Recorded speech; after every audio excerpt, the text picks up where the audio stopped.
Hello, and welcome to my video on digital manufacturing. Have you ever heard the term digital manufacturing before? If you haven't, you're not alone. Think of it as an umbrella term for using machines like CNC routers, laser cutter engravers, UV printers, or even 3D printers. Really anything that turns a digital design into a real product. So if you've been thinking about starting a laser engraving business, or making custom wood signs with a CNC, or even printing full color designs onto tumblers, you're already looking at digital manufacturing. You just may not have heard it called that. Welcome to my channel, where I will be sharing my journey as a new digital manufacturing entrepreneur to help others who want to get into this space. And even though I focus primarily on CNC, laser, and UV printing, a lot of the advice, tips, and tricks I cover can apply to anyone looking to start or grow a small business. Now, the machines are exciting, but here's the challenge. Most people don't have a clear roadmap for turning that passion into a profitable business. That's what I'm going to share with you today. I'm going to share 5 core milestones you'll want to know before you dive in.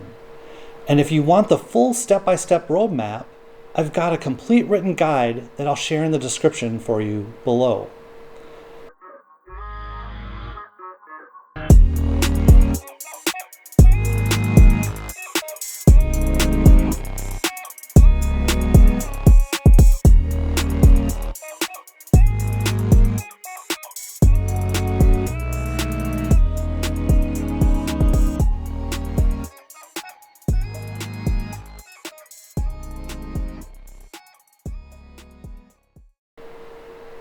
When I first started my digital manufacturing journey, I didn't have a playbook. I spent hours and hours and hours researching equipment, figuring out pricing, and making plenty of mistakes along the way. That's why I wrote this guide, so you don't have to start from scratch like I did. In this video, I'll give you the essentials, plus some lessons that I learned the hard way. So let's dive in. Now, when I first started, I wanted to do a bit of everything, but it's really hard to create a brand when you don't have a focus. Trying to sell home decor, personalized gifts, business signs, and custom pet products, it proves difficult to identify who your target market is. Try narrowing down your ideas to just a few. Then make prototypes of your ideas. See how long it takes you and how the end product turns out. You may find that it's not practical to make and sell. It may take way too long to make for the price point you're able to sell it for. Once you have some of your top ideas pared down and you've made the prototypes, look for ways that the items can be linked together. For example, a very basic idea would be if you create an amazing, intricate wooden box. You could also sell tumblers that have a picture of that incredible, intricate design UV printed on that tumbler. You could even sell the incredibly intricate design as a standalone art piece. Each piece could be sold as a standalone product. However, each item also pairs very well with each other. Your target market could be high-end home decor or perhaps business branding for companies, but each would have a very different approach to marketing that product. It may be better to pick one and focus on it, and later, if it makes sense, then branch out to other markets, perhaps under a different brand. Great. Now you have a clear picture of what you want to sell and who you want to sell it to. And the next part, I call it pride versus profits. One of the biggest mindset shifts when moving from a hobbyist to entrepreneur is realizing you're no longer making products for yourself. As a hobbyist, you create what you like. But as an entrepreneur, you create what your customers want, and more importantly, what they're willing to pay for. That means putting your pride aside and asking for honest feedback. Don't assume you know what's best for other people.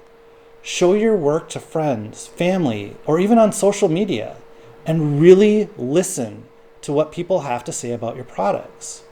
Their feedback might surprise you, and it could be the difference between something that sits on a shelf or something that actually sells. But it also may help to determine if it's something you should sell.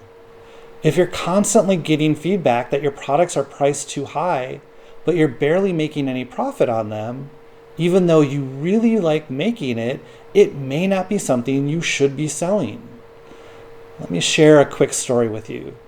I had an idea for what I thought was the perfect product. But while I was making it, a piece actually broke off. At first, I figured it was ruined. Then I realized the part that broke wasn't essential to the product. The shorter version still worked as well, and it actually opened the door to a whole new product line at a different size and different price point. That turned out to be a win because now I can offer options. Customers who might not have the budget, space, or the need for the larger version can still get the same benefits in a smaller footprint and at a price that works for them. So don't think you have to get it exactly right the first time. Ask for opinions and don't be afraid to make mistakes. Sometimes those mistakes become opportunities. Next, I want to take a moment to talk about sourcing the equipment you'll use to build your products. Getting credit as a new business can be surprisingly easy, and I'll be making a separate video soon that dives deeper into that topic. But here's the catch. One of the most common mistakes people make is loading up on top-end equipment before they have a clear way of paying for it. When you're just starting out, you have little to no customers and little to no reputation. Even if you've got a revolutionary product, it takes time for people to find it and trust it. That means sales may start out slow. Maybe you'll hit the ground running, but it's smarter to plan as if you won't. This isn't meant to discourage you, it's meant to help you to stay focused on the essentials. What do you really need to get started? Can you run your business with just a laser cutter or a CNC router? Do you truly need both? Do you need the top of the line model right away? Or could you start with a more budget friendly yet still business grade machine and grow from there? In my own journey, I did take advantage of credit options, but I made sure I had the cash to back it up if sales didn't come as quickly as I expected. That gave me the flexibility when unexpected needs popped up, like realizing I needed equipment that I hadn't originally planned for, on top of the raw materials to make my products. My recommendation is to start lean. Make sure your equipment can handle your first year or two, and then upgrade as you grow. Most machines don't become obsolete. You can still use them along newer equipment or keep them as backups. It's about building smart, not just buying big. That brings us to the next point. Okay, you've got your equipment, you've started making products, and now comes the big question. How do you set your prices? One of the most common traps I see, and make no mistake, it's a trap, is looking up similar products online and then pricing yours just a little lower. The problem is that it creates a race to the bottom. You undercut someone, then they undercut you, and before long, there's no profit left for anyone. Instead of copying random Etsy prices, build your own pricing structure. It's not just raw materials you need to account for. Think about wear and tear on your equipment, consumables like sandpaper, glue, and screws, and the cost of keeping your shop running. Electricity, software, subscriptions, and bookkeeping tools all add up. If you're shipping, it's not only the carrier fee. You also need to cover boxes, tape, packing material, And all of those little things add up. And don't forget the most important pieces. Your time. Your time has real value.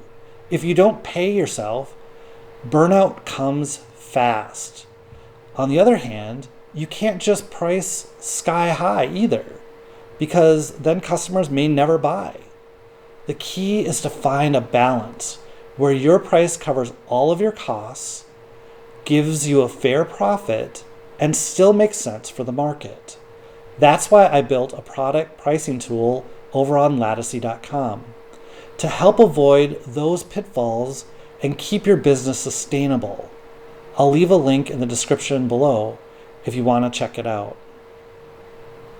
Okay, you've got your equipment, you've made amazing products based on feedback, and you've priced them appropriately. But here's the reality. The old saying, if you build it, they will come, doesn't apply anymore.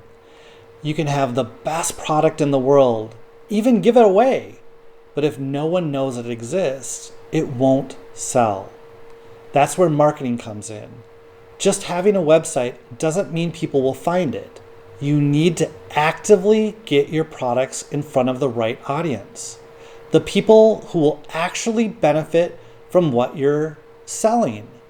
Sometimes that means paid ads on platforms like Facebook, Etsy, Google, or Bing. Those can be very effective for driving people to your shop or website. Your goal in this phase is simple. Get more traffic, because the more traffic means more opportunities for sales. I'm not usually a fan of giving products away. After all, you're in the business of making money. But if it's a part of a smart marketing strategy, it can make sense. Even selling at cost to friends and coworkers can be worth it if it helps generate word of mouth and builds momentum. Every business will market a little differently depending on their structure and goals. But one thing's for sure, in today's world, no successful business can survive without some sort of marketing. And if you'd like me to make a video diving deeper into different marketing strategies, let me know in the comments below. All right, we made it through the 5 core milestones. Here's a bonus tip.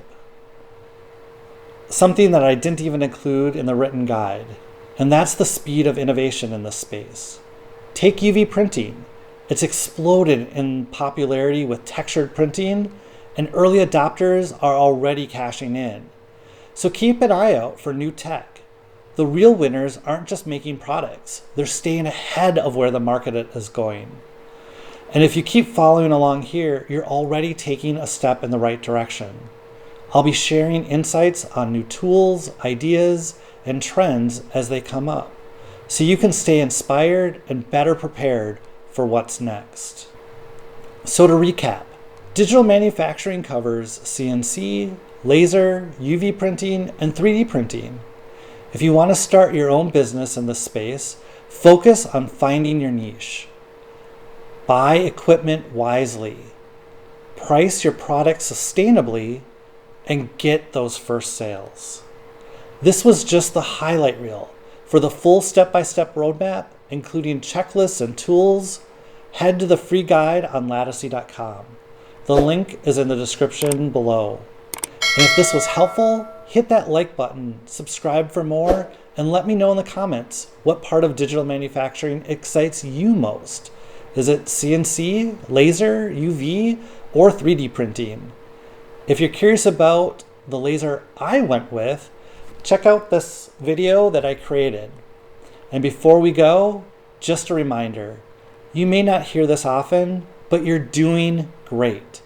Taking the time to research, learn, and stay curious is a smart step towards building something amazing. Keep going. You've got this.